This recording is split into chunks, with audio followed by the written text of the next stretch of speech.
Okay, what I'm going to talk about for a second here is the art form, Jolly, please don't knock over my camera, is the art form of the centrifugal opening. Okay, what we're dealing with is inertia. That's basically what we're dealing with. And, what's the other word? Momentum? Momentum and inertia, and is there one other one I'm thinking about? There might be one other one, but I can't think about it right now. Anyways, I don't remember my physics lessons. But anyways, what you're going to start with is you're going to start with the hand either straight or even bent this way. You're going to snap it all the way this way. There is no snap back, okay? Although it worked on this little thing here. This thing's not really as tight as a regular blade would be. Basically, there's this and it opens.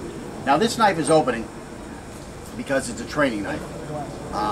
Most knives won't open, especially, this one actually has a pretty decent weight to this blade right here. I don't know, it says it cannot be sharpened. It's actually, it feels like steel, not aluminum.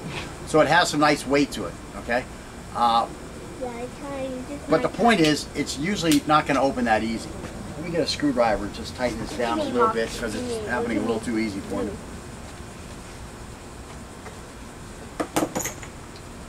There. Maybe I'm just good. Look at me, Mom. Look at me. But you can see with that full movement of the wrist. There we go. Okay. Give me, Mom. So this is working good. Now what I got to do is I got to make sure that this gets all the way here, and that this steel is going this way. And I may pull it back a little bit, but I don't want to jerk it back. So now, see how I did that there? When I got here, I pulled it down this way. That's because the steel is moving in this direction. The whole thing's moving in this direction. But by pulling it here, I'm going like this, and I'm allowing the steel to keep moving in the same direction while I pull this back. So it's not a flick out and back. And I'm going to tell you why in a second. It's here and down, okay? The reason you want this wrist still in this position is because this is my deploying position. I don't want to get into a situation where I'm going like this, and now I've got the knife this way, and I can't cut with it. I want the knife to end up over here where I'm ready to come with an angle. If I get to where it's here, well, now I've got to get it all the way here before I can deploy an angle, so I'm wasting a lot of time. So again, up and down. A little hook motion like this, not a flick out and back, which I see a lot of people do. Boom, and I'm ready to cut, okay? That's the secret. Now again, with our little grip, while we're doing this, we have to use a lot of fingers. A lot of the fingertips, especially the two fingers my finger and thumb, which I don't want to use to fight with the knife, okay? To hold the knife in a grip when I'm fighting. So what I've got to do, I flick it here, I got to immediately make sure I get these three fingers around. Now where did that skill come from? That's where this skill came from. So a lot of these stupid little things we're doing in the beginning that don't look like they're working well or don't look like they're really doing anything, they really do come into play. I'm here, now whoop, I've got to get these three fingers around it, get these fingers out of the way, where you know, if I want to keep it up here or whatever, but I've got to get those out of the way, and I've got to control the knife with these three fingers here, okay? So that's a little bit more about centrifugal openings. Again, a little snap, keep it in a deployed angle, a deployable angle, and then get your three fingers wrapped around it where you want them to be.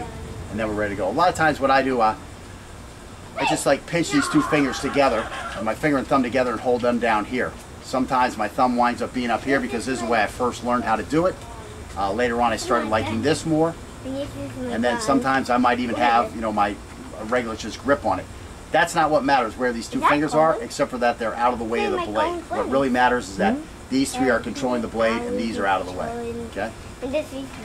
And pretty much that's centrifugal opening. And again, these things take thousands of reps. I mean, you start working with a big, heavy knife like this, but you got to work on it a little bit.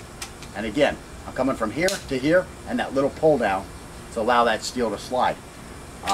This has such a, what do I want to say, such a solid locking mechanism on it that it does apply a good amount of pressure on the portion of the knife where it's sliding across there. So that holds it up. But fortunately, because the blade is so freaking heavy, it just powers through that. I love that triad lock on the back. Absolutely love it. Again, on this one, the blade is just too light. I mean, it's too light. There's nothing I can do There we go. I got one out there. But I mean, the struggle to get it out isn't worth it. You know, you got Emerson open there. Boom, it's open. That's what I'm going to do. And again, you see how I fought to get my 3 fingers on there. That's something that you have to be adept at. And with this one here, again, got to tip down. I'm going to pull it up. My thumb is going to get into the hole there, and I'm just going to slide that open. And now I got to do a little adjustment to get my fingers on that blade the way I like it. Now this one has a little extra piece down here where you could anchor that. You've got some little, I forget what that stuff's called, chilting or something like that, where you can put your thumb on it if you like that type of a grip. And with this knife, it just works out real well. Or you can just, again, come down here and keep those out of the way. But you're fighting mainly with these 3 fingers. These are what's controlling the blade. Once you get here, now you start getting into more of a saber type grip. This works real well with a saber type grip. The chilting on top will keep you from sliding. I mean, if you were going to use a saber grip, you know, this type of extra piece here and this on the top works excellent for a saber grip. But again, I'm just not a saber grip fighter. I don't use that particular grip. So that's just a little, couple little things. Okay, so again, no matter how or where we carry the knife, the most important thing is that the knife is stored in a manner that facilitates its deployment. This is because no matter how good we are with the knife, if we can't get it deployed quickly, we will probably never have a chance to use it in self-defense. Deploying our knife quickly is a skill that must be mastered. Comfort is good for now, but this drill must be repeated over and over and over until we can do it without interruption while doing other things. If we can do a drill where we're going to pull the knife out and get it deployed and open, and we can do that like 15 times in 1 minute while we're talking on the phone to a friend without the other person saying, "What are you doing?" then we know we're doing it well. It's just happening automatic while we're thinking of something else. Again, you know, you want to be able to walk and chew that bubble gum. It's very critical. Then you know you're doing it on a much more conditioned reflex level. It's something that's natural. It's something you don't have to think about. That's where you want to get all these drills to.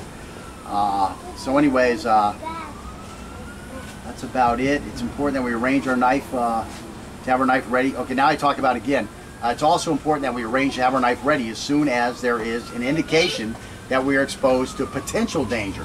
So I'm not saying wait until you're exposed to danger. I'm saying if there's an indication, you're not even exposed yet, if there's an indication that you will be exposed to potential danger, a knife palm to the hand or only partially in the pocket will be deployed in a ready position much quicker than one left in its carry position until the last moment.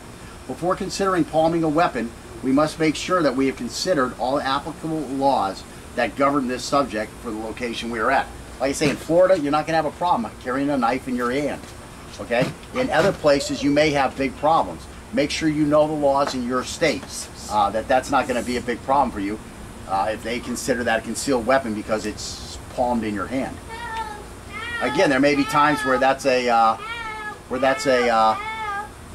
risk that you want to take.